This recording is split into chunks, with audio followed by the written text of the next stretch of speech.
It's Marguerite. I'm up at the cottage. September. It's a beautiful day. And have you ever read this book? Women Who Run with Wolves. Within every woman there lives a powerful force, filled with good instincts, passionate creativity, and ageless knowing. She is the wild woman who represents the instinctual nature of a woman. But she is an endangered species. For though the gifts of the wildish nature belong to us at birth, society's attempt to civilize us into rigid rules has muffled the deep, life-giving messages of our own souls.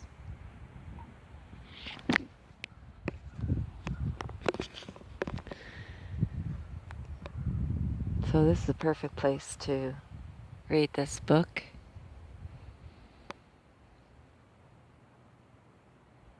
I woke up with a bit of anxiety this morning, and I haven't had that for a long time.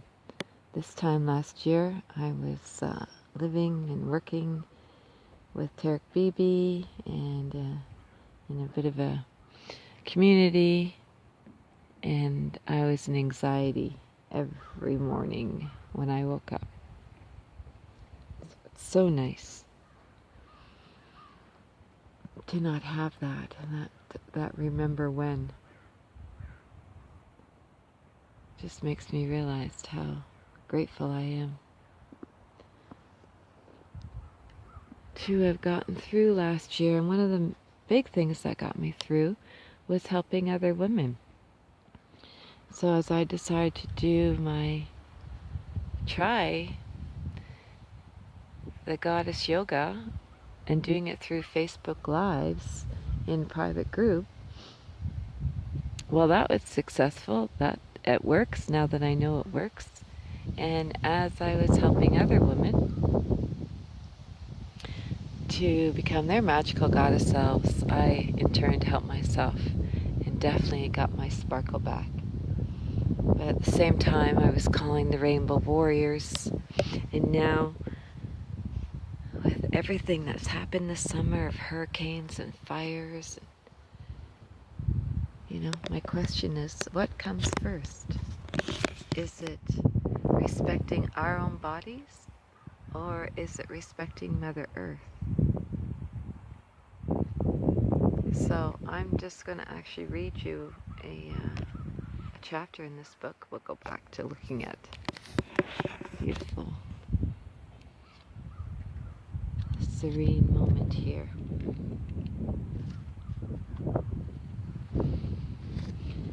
So the body is like an earth. It is a land unto itself. It is as vulnerable to overbuilding, being carved into parcels, cut off, overmined, and shorn of its power as any landscape. The wilder woman will not be easily swayed by redevelopment schemes. For her, the questions are not how to form, but how to feel. The breast in all its shapes has a function of feeling and feeding. Does it feed? Does it feel? It is a good breast. The hips, they are wide for a reason. Inside them is a satiny ivory cradle for new life. A woman's hips are outriggers for the body above and below. They are portals. They are a lush cushion. The handholds for love, a place for children to hide behind. The legs, they are meant to take us, sometimes to propel us. They are the pulleys that help us lift. They are the ring for encircling a lover. They cannot be to this or to that. They are what they are. There is no supposed to be in bodies. The question is not size or shape or years of age or even having two of everything, for some do not. But the wild issue is, does this body feel? Does it have the right connection to pleasure, to heart, to soul, to the wild? Does it have happiness, joy? Can it move its own way? Dance, jiggle, sway, thrust. Nothing else matters.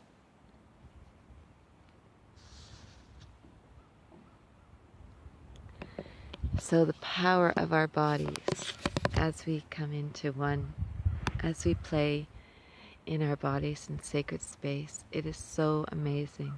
And I'm going to be starting it again this fall.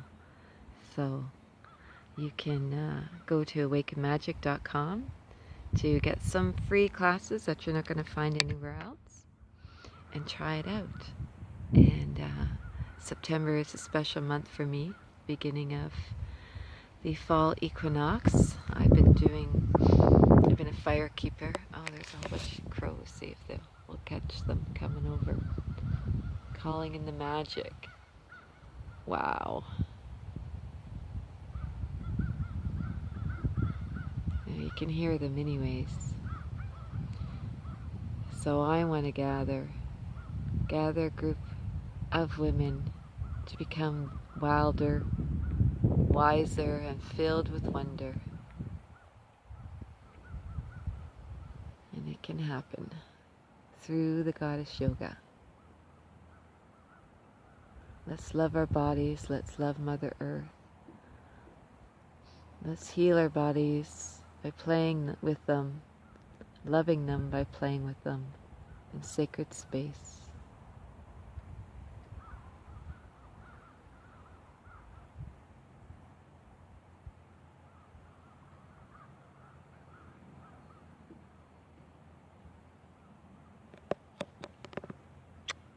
Big love.